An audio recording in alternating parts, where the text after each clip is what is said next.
Hello नमस्कार दोस्तों। आज अपन आगे क्लास स्टार्ट करते हैं, लेकिन उससे पहले जो लास्ट क्लास में अपन ने पढ़ा था उसको एक बार थोड़ा सा क्विक रिवीजन कर लेते हैं। लास्ट क्लास में अपन ने दो टॉपिक पढ़े थे। एक था टाइप्स ऑफ अकाउंटिंग और दूसरा था characteristics of accounting.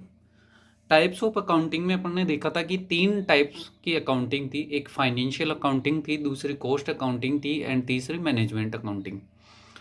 Financial accounting means recording all the financial transactions. सारे फाइनेंशियल ट्रांजेक्शन्स का रिकॉर्ड मेंटेन करना, डेटा मेंटेन करना is the financial accounting. Like sale, purchase, profit loss, income, expenditure, asset, liabilities, जो भी financial data हैं, जो भी financial transactions हैं, जो भी बिजनेस के ट्रांजेक्शन्स हैं, उनको रिकॉर्ड करना, उनको मेंटेन करना is the financial accounting. Second one is cost accounting. जो मैन्युफैक्चरिंग इंडस्ट्री होती हैं, जो कुछ ना कुछ प्रोडक्ट्स बना रही हैं, कुछ मटेरियल बना रही हैं, वो अपने प्रोडक्ट की एक कॉस्ट निकालती हैं। फिर उस कॉस्ट में क्या करती है, अपना एक प्रॉफिट मार्जिन जोड़ती हैं, प्रॉफिट मार्जिन फिक्स करती है। उनका प्रॉफिट मार्जिन लाइक 10%, 15% जो भी होगा, और उसके बाद में उसकी मार्केट प्राइस डिसाइड करती है। तो जो उस प्रोडक्ट की कॉस्ट निकालने के लिए जो अकाउंटिंग की जाती है ना, वो कॉस्ट अकाउंटिंग होती है। उसमें सारे उस प्रोडक्ट के मैन्युफैक्चरिंग से रिलेटेड सारे खर्चे रिकॉर्ड होते हैं। तो जो थर्ड आता है, वो थर्ड आता है मैनेजमेंट अकाउंटिंग। देखो, मैनेजमेंट अकाउंटिंग कौन करता है? Management accountant. और financial accounting and cost accounting कौन करता है? अकाउंटेंट। तो जो फाइनेंशियल अकाउंटिंग का डाटा है एंड कॉस्ट अकाउंटिंग का डाटा है, उन दोनों डाटा का समराइज्ड एंड एनालिटिकल रिपोर्ट जो होती है, समराइज्ड और एनालिटिकल रिपोर्ट है, वो अकाउंटेंट मैनेजमेंट अकाउंटेंट को देता है। तो मैनेजमेंट अकाउंटिंग उन रिपोर्ट्स का यूज करके समराइज डिसीजन मेकिंग वाला डाटा मैनेजमेंट को देता है, क्योंकि मैनेजमेंट के पास इतना टाइम नहीं है कि वो फाइनेंशियल जो अकाउंटिंग है आपकी, उसको पूरा transaction, one two one transaction देखेगा, उसके सारी जो है डाटा ट्रांजेक्शन्स रिकॉर्ड्स वगैरह चेक करेगा। नहीं, उसके पास इतना टाइम है कि वो कॉस्ट अकाउंटिंग के डाटा को देखेगा। तो जो मैनेजमेंट है, वो मैनेजमेंट अकाउंटेंट से डाटा लेता है, और कोई भी डिसीजन वगैरह, डिसीजन मेकिंग हो, पॉलिसी मेकिंग हो, कोई भी हो, वो उसी डाटा या उसी रिपोर्ट के बेसिस पे बनाता है। इसलिए मैनेजमेंट अकाउंटिंग मैनेजमेंट अकाउंटेंट द्वारा की जाएगी। और वो क्या है? Management accounting basically financial and cost accounting जो होती है, उन्हीं के जो एनालिटिकल रिपोर्ट्स होते हैं, समराइज रिपोर्ट हैं, उनका यूज करके डिसीजन मेकिंग डेटा के लिए रिकॉर्ड्स तैयार किए जाते हैं।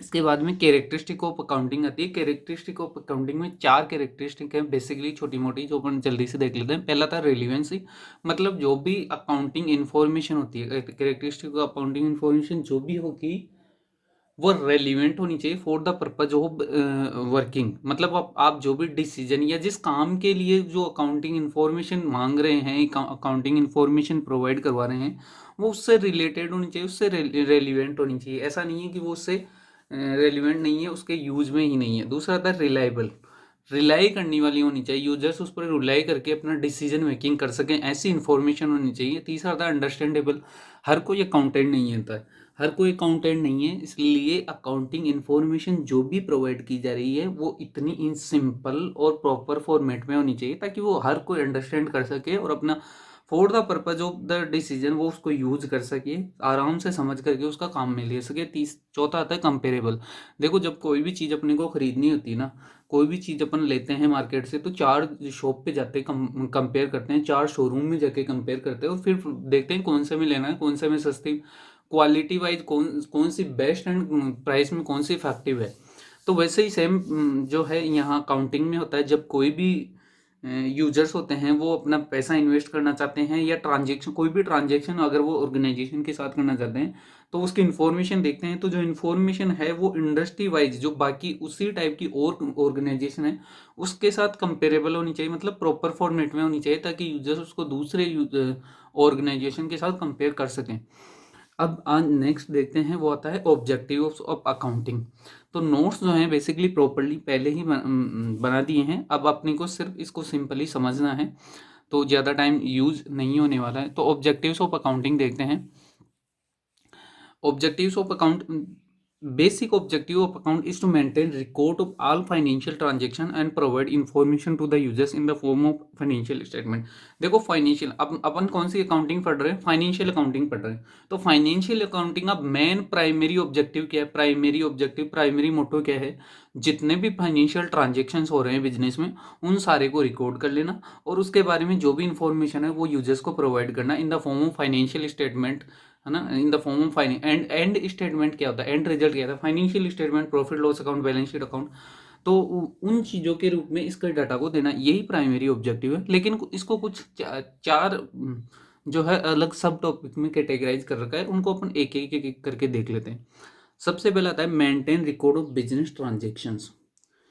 Accounting is used for maintain proper and complete record of financial transactions such as sale, purchase, receipts, payment etcetera that can take places in the business. मतलब वही बात आ रही है, मतलब घूम फिर के वहीं आ रहा है कि अकाउंटिंग जो है basically use for maintain proper and complete record of financial transactions. वहीं फाइनेंशियल ट्रांजेक्शन को ही मेंटेन करने के लिए, फाइनेंशियल ट्रांजेक्शन्स को रिकॉर्ड करने के लिए, फाइनेंशियल डेटा को मेंटेन करने के लिए फाइनेंशियल अकाउंटिंग की जाती है। बार बार वही चीज़ आ रही है। फाइनेंशियल ट्रांजेक्शन्स कौन हो गए, सेल हो गया, सेल्स हो गई, परचेज हो गया, रिसिप्ट्स हो गया, पेमेंट हो गया, purchase of machinery, sale of machinery, payment to creditors, payment to debtor, purchase of stock, purchase of material. ये सारे जितने भी ट्रांजेक्शन्स हैं वो सारे के सारे जो हैं फाइनेंशियल ट्रांजेक्शन्स हैं। और इन फाइनेंशियल ट्रांजेक्शन्स को रिकॉर्ड करना इसका मेन मोटिव है, मेन ऑब्जेक्टिव्स हैं फाइनेंशियल अकाउंटिंग का। इसके बाद में दूसरा था calculation of profit and loss. Record सारे रिकॉर्ड अपन ने मेंटेन कर लिए, लेकिन उन रिकॉर्ड का क्या फ़ायदा है, क्या क्या फ़ायदा है जब अपने को यही नहीं पता चल रहा eight the end of year कि बिजनेस में प्रॉफिट हो रहा है कि बिजनेस में लॉस हो रहा है। तो another objective of accounting is to ascertain profit and loss earn during the accounting period for the owner and investor of the organisations. Owner जो है अकाउंटिंग करने के इतने पैसे खर्च करने वाला है, वो अकाउंटिंग डेटा, अकाउंटिंग रिकॉर्ड्स की इतने जो है टाइम वेस्ट करेगा, इतनी मनी वेस्ट करेगा, 2 अकाउंटेंट बैठाएगा, उनसे अकाउंटिंग करवाएगा, लेकिन अगर प्रॉफिट एंड लॉस ही उसको पता नहीं चल रहा है तो वो क्यों अकाउंटिंग करने वाला है।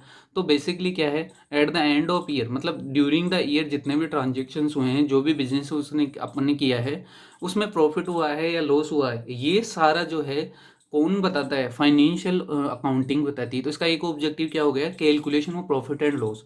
मतलब प्रॉफिट एंड लॉस कैलकुलेट करके देखता है eight the end of year. कब करेगा, जब स्टेटमेंट ऑफ प्रॉफिट लॉस बनाएंगे ना अपन, तो उसमें साफ साफ लिखा हुआ आता है कि कितना प्रॉफिट हुआ है, कितना लॉस हुआ है, वो साफ साफ कैलकुलेट करके बताता है अपने को। तीसरा आता है depiction of financial position. Depiction का मतलब बयां करना, डिपिक्शन यानी बयां करना, शो करना, रियलिटी शो करना। मतलब a proper record of all assets and liability in the form of statement at the end of accounting period is known as balance sheet. मतलब एक जो है, आप जितनी भी बिजनेस में एसेट्स हैं, जितनी बिजनेस में एसेट्स हैं एंड लायबिलिटीज है, उसका एक स्टेटमेंट बनाएंगे। पूरे साल भर का जो जितने भी बिजनेस में एसेट्स अपन ने खरीदी है, जितनी भी लायबिलिटीज क्रिएट हुई, एसेट्स क्या होती है, लायबिलिटीज क्या होती है, सारी आगे चल के डिटेल में बता देंगे। 1-to-1 डेफिनेशन कवर होगी, 1-to-1, आप टेंशन मत कीजिए। अब नेक्स्ट जो है इन्हीं की डेफिनेशन आने वाली है। तो जो भी statement at the end of accounting period, जो भी स्टेटमेंट बनता है इसको बैलेंस शीट बोलते हैं। एक साइड में एसेट्स होगी एंड एक साइड में लायबिलिटीज होगी, तो ये बैलेंस शीट है। तो ये बैलेंस शीट क्या करती है, फाइनेंशियल पोजीशन शो करती है कि बिजनेस में कितनी एसेट पड़ी हुई हैं एंड कितनी लायबिलिटीज पड़ी हुई है। ये एक जो बिजनेस के है फाइनेंशियल पोजीशन शो करती है, डिपिक्शन करती है, depiction of financial position. Such balance sheet is shows depiction of financial position. मतलब बिजनेस की डिपिक्शन ऑफ फाइनेंशियल पोजीशन करती है, ताकि ओनर्स हो गया या यूजर्स हो गए जो इसमें पैसा शेयरिंग कर रहे हैं, पैसा लगा रहे हैं, तो उनको ये पता चल सके कि eight the end of year इसके पास में कितनी एसेट्स पड़ी हुई है, क्या ये खाटे गाठे वाली ऑर्गेनाइजेशन है या प्रॉफिट मेकिंग ऑर्गेनाइजेशन है। द फोर्थ वन, जब फोर्थ अपन आते हैं तो फोर्थ आता है providing accounting information to users. फिर वही टॉपिक आया है, अकाउंटिंग इंफॉर्मेशन प्रोवाइड, जो कि अपन पहले देख चुके हैं, लेकिन ये सिर्फ इसलिए ऑलरेडी अपन ने ये सारी चीज़ें देख ली हैं, ऑलरेडी अपन सारी चीज़ें देख चुके हैं। नीड ऑफ अकाउंटिंग में व्हाट इज अकाउंटेंसी, उन चीज़ों में ऑलरेडी अपन कवर कर चुके हैं सारी चीज़ें। लेकिन इसलिए ताकि बार बार रिपीटेशन होगा, रिवीजन होगा, तो ये चीज़ें अच्छे से समझ में आ जाएगी, इसलिए इन चीज़ों को पहले भी कवर कर चुके हैं, अब वापस से कवर करें। तो providing accounting information to users basically क्या है? Accounting record means financial transactions होते हैं, फाइनेंशियल ट्रांजेक्शन्स को रिकॉर्ड किया जाता है, रिकॉर्ड करने के बाद स्टेटमेंट प्रॉफिट लॉस बनाया जाता है, उसको कम्युनिकेट किया जाता है किसको? यूजर्स को। अपन ने देखा था पहले भी दो टाइप के यूजर्स है, एक्सटर्नल यूजर, इंटरनल यूजर। दोनों को कम्युनिकेट किया जाएगा, मतलब उनको प्रोवाइडिंग इन्फॉर्मेशन प्रोवाइड की जाएगी। साफ साफ लिखा हुआ accounting provide information about financial transaction, financial records, कुछ भी बोल सकते हैं, to its user in forms of report. कई सारी report, in forms of report मतलब फाइनेंशियल स्टेटमेंट्स हो गया, या कोई एनालिटिकल अकाउंटिंग रिपोर्ट भी बोल सकते हैं इसको। लाइक मंथली रिपोर्ट्स बनती हैं, वीकली रिपोर्ट्स बनती है, डेली रिपोर्ट्स बनती है, मंथली, वीकली, क्वार्टरली, अलग अलग तरह से बहुत सारी रिपोर्ट्स बनती है, जो कि आगे धीरे धीरे देखेंगे। In the forms of report, statement, graphs, charts, कई तरह की रिपोर्ट्स बनती हैं, कई फॉर्मेट में रिपोर्ट बनती हैं। तो accounting provides information to both internal, already मैं बता चुका हूँ, इंटरनल और एक्सटर्नल दोनों यूजर्स को अकाउंटिंग इन्फॉर्मेशन प्रोवाइड की जाती है।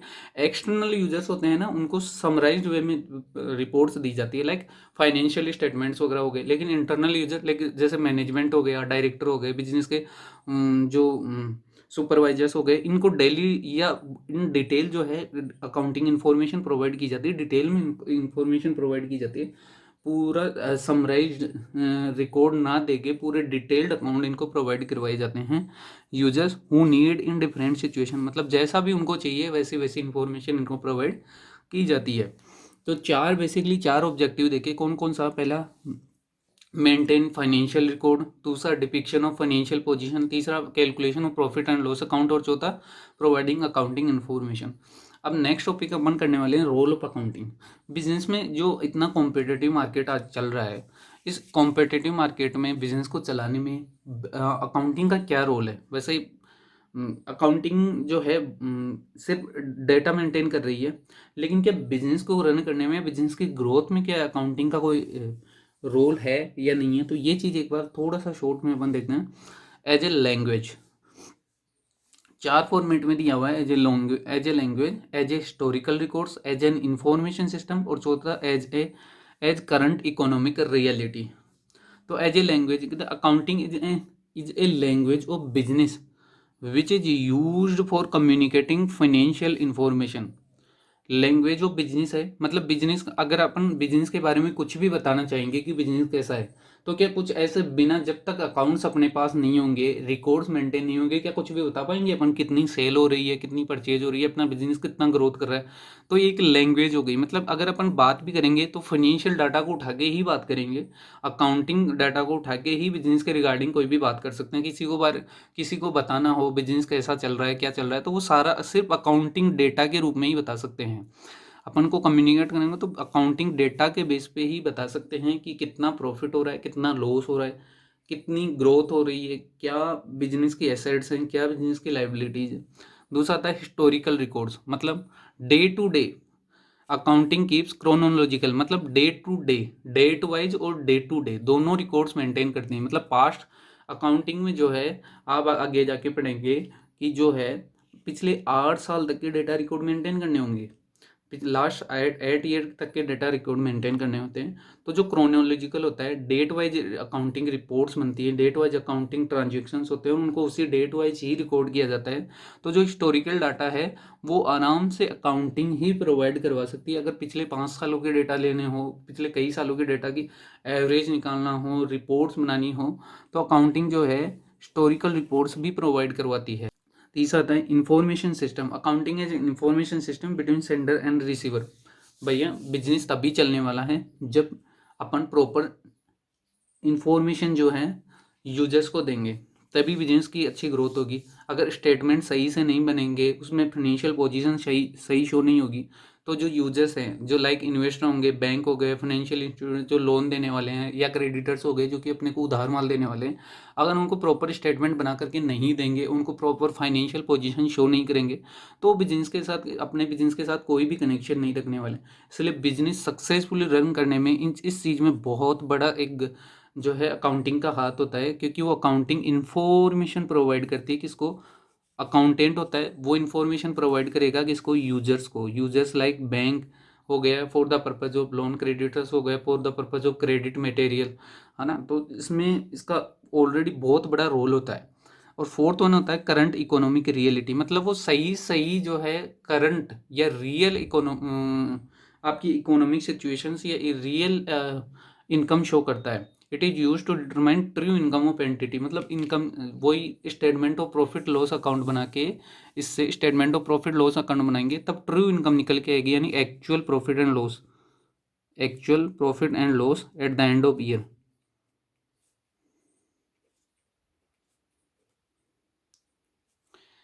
Eight the end of year actual profit and loss निकल के आने वाला है। तो ये चार जो रोल हैं, चार जो चीज़ें बेसिकली रोल ऑफ अकाउंटिंग है for the role of accounting in successful growth of business. चार टाइप से as a language means business language अगर बात करें तो वो अकाउंटिंग है। थ्रू अकाउंटिंग अपन किसी को भी बिजनेस के बारे में कोई भी इंफॉर्मेशन कम्युनिकेट कर सकते हैं। दूसरा हिस्टोरिकल रिकॉर्ड, मतलब पास्ट के रिकॉर्ड्स वगैरह मेंटेन सिर्फ जो है अकाउंटिंग ही करती है। जैसे अगर मान लो पास्ट में किसी से अपन ने क्रेडिट मटेरियल लिया था, कुछ भी लिया था, तो उसके रिकॉर्ड्स कहाँ होंगे, अपने अकाउंटिंग ही प्रोवाइड करेगी, वरना तो कोई भी कितने भी पैसे मांग लेगा आकर के। तो ऐसे नहीं होगा। जब अकाउंटिंग प्रॉपर रिकॉर्ड मेंटेन होंगे तो अपने को पता होगा कि किससे कितने पैसे लेने हैं, किसको कितने पैसे देने हैं। तो एक रुपए का भी हिसाब गड़बड़ नहीं हो सकता। तो इसमें भी एक बहुत बड़ा रोल है अकाउंटिंग का। तीसरा आता है इन्फॉर्म एज एन इन्फॉर्मेशन, मतलब जो यूजर्स हैं अपन किसी से उधार माल ले रहे हैं या बैंक से किसी प्रकार का कोई लोन वगैरह ले रहे हैं, तो यूजर्स हैं उनको प्रॉपर इन्फॉर्मेशन मिलेगी तभी वो अपने साथ ट्रांजेक्शन करना पसंद करेंगे। तो इसमें भी एक ऑलरेडी जो कस्टमर बेस बनाने में है, कस्टमर के बेस या इन्वेस्टर बनाने में अकाउंटिंग का बहुत इंपॉर्टेंट एंड बहुत ही ज़्यादा बड़ा रोल होता है। और लास्ट में आता है करंट इकोनॉमिक रियलिटी, मतलब ये सही सही इनकम शो करता है। मतलब लास्ट में आपको ये बताने में कि क्या लॉस हो रहा है, क्या प्रॉफिट हो रहा है, ताकि उसी हिसाब से डिसीजन मेकिंग की जा सके, उसी हिसाब से मैनेजमेंट जो है पॉलिसी बना सके। तो इसमें भी अकाउंटिंग का एक बहुत बड़ा रोल होता है। अब इसके बाद में बेसिकली जो हैं, जो बड़े बड़े टॉपिक हैं वो कवर हो चुके हैं इस चैप्टर के लगभग। अब एक छोटी छोटी डेफिनेशंस कवर करेंगे एंड उसको वैसे अपन छोटी छोटी बोल सकते हैं, लेकिन सच में बहुत ज़्यादा इंपॉर्टेंट है। मतलब अकाउंटिंग के एक एक वर्ड उस पर टिके हुए हैं, एक एक चीज़ें like assets, liabilities, debtor, creditor, purchase, sales, expenditure, income, revenue, ये ये मतलब वो डेफिनेशंस या वो टर्म्स होंगी जो अब अपन कवर करने वाले हैं, वो जिसके बेस पे पूरी अकाउंटिंग टिकी हुई है, उनका सही सही एक्चुअल मीनिंग पता होना चाहिए।